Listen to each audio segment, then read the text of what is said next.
তীব্র গরম উপেক্ষা করেই উপজেলা পরিষদ নির্বাচনে প্রচারণা চালাচ্ছেন প্রার্থীরা। সমর্থকদের নিয়ে গণসংযোগ সহ উঠান বৈঠক ও পথসভায় অংশ নিচ্ছেন প্রতিদিন। প্রার্থীদের পোস্টারে ছেয়ে গেছে হাটবাজার অলিগলি।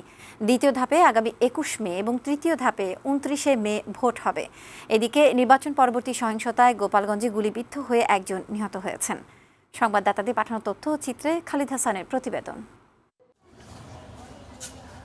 ষষ্ঠ উপজেলা পরিষদ নির্বাচনের দ্বিতীয় ধাপে ভোট হবে ১৬০ উপজেলায়, আর তৃতীয় ধাপে ভোট হবে ১১২ উপজেলায়। দ্বিতীয় ধাপে অনুষ্ঠিত হতে যাচ্ছে নবগঠিত কক্সবাজারের ঈদগাঁও উপজেলা পরিষদ নির্বাচনের ভোট। চলছে শেষ সময়ে প্রচারণা। পাড়া মহল্লা ঘুরে প্রার্থী ও তাদের সমর্থকরা ভোট চাইছেন।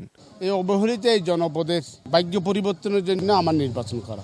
জনগণের সেবা করতে পারি, তাই আমি এই নির্বাচনে প্রার্থিতা হয়েছি। নির্বাচনের দিন ঘনিয়ে আসায় প্রচারণা বেড়েছে বগুড়ার ৩ উপজেলা দুপচাচিয়া, কাহালু ও আদমদিঘিতে। সকাল থেকে রাত পর্যন্ত প্রার্থীরা গণসংযোগ চালাচ্ছেন, নানা প্রতিশ্রুতি দিচ্ছেন ভোটারদের। ছাত্র সমাজ থেকে যুবক সমাজ আর নতুন ভোটারদের জানি না কেন এত ভালোবাসা। একটি আগামী স্মার্ট বাংলাদেশের রূপান্তরিত করার জন্য আমি কাজ করে যেতে চাই। লালমনিরহাটের আদিতমারি, কালীগঞ্জ ও সদর উপজেলায় জমে উঠেছে প্রচারণা। প্রার্থী ও তাদের সমর্থকেরা দিনরাত চষে বেড়াচ্ছেন ভোটের মাঠ। সদর উপজেলা করার লক্ষ্যে কাজ করব ইনশাআল্লাহ।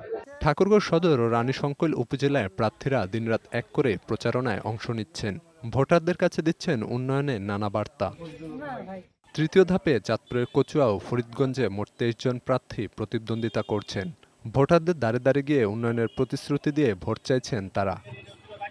এদিকে নির্বাচন পরবর্তী সহিংসতায় গোপালগঞ্জে একজন নিহত হয়েছেন।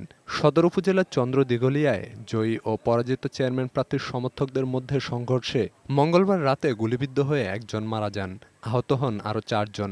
এছাড়া ঝালকাঠিতে চেয়ারম্যান প্রার্থী সুলতান হোসেন খান গণসংযোগ চালানোর সময় হামলার শিকার হয়েছেন। এতে প্রার্থীসহ ১০ জন আহত হন। তাদের অভিযোগ, প্রতিদ্বন্দ্বী প্রার্থী খান আরিফুর রহমানের সমর্থকরা এই হামলা চালিয়েছে। ডেস্ক রিপোর্ট, বৈশাখী সংবাদ।